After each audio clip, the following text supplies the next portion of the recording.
Hello সবাইকে। আজ নিয়ে এলাম নতুন আরও একটি ভিন্নধর্মী রেসিপি। কম বেশি সবাই পাতুরি খেতে পছন্দ করে। আজ নিয়ে এলাম খুব অল্প উপকরণে মজাদার কলা পাতার বানানো মলা মাছের পাতুরি রেসিপি নিয়ে। এটি গরম ভাতে তো আমরা এর জন্য একটা কলা পাতাকে ভালো মতো দুভাগে কেটে নিয়েছি, ভালো মতো পরিষ্কার করে নিয়েছি এবং এখানে মলা মাছগুলো ধুয়ে বেছে এটার মধ্যে দিয়ে দিলাম মরিচের গুঁড়ো, হলুদের গুঁড়ো এবং এরপর দিয়ে দিলাম পরিমাণ মতো লবণ আর সাথে কেটে নেওয়া পেঁয়াজের কুচি। এরপর দিয়ে দিচ্ছি 2 থেকে 3টে কাঁচামরিচ আর সাথে দিয়ে দিচ্ছি হালকা ধনেপাতা এবং ম্যান্ডাটরি সেটা হলো সরিষার তেল, যেটি ছাড়া পাতুরি আসলে ইনকমপ্লিট। পর আমরা পরিমাণ মতো সরিষার তেল দিয়ে দিয়েছি এখানে। এবার সব কিছু দেওয়ার পরে ভালো মতো এখানে ম্যারিনেট করে নিতে হবে, মেখে নিতে হবে হাত দিয়ে ভালো মতো। বেশ সিম্পল, এটা সিম্পল একটা রেসিপি কিন্তু খেতে ভালোই লাগে। তারপর এখানে আমরা কলা পাতাটার মধ্যে মেখে নেওয়া মাছগুলো দিয়ে দিচ্ছি।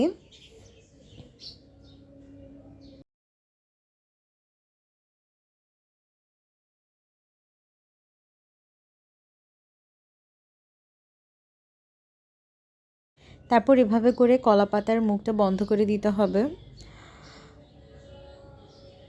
এরপর গ্যাস জ্বালিয়ে চুলার উপর একটি তাওয়া দিয়ে দিতে হবে। মূলত আমরা এখানে কলা পাতাটা তাওয়ার উপর বসিয়ে কুক করব, তাই এখানে মাছের গুলো এখানে দিয়ে দিয়েছি তাওয়ার উপর। এরপর একটি ঢাকনা দিয়ে ঢেকে দিচ্ছি।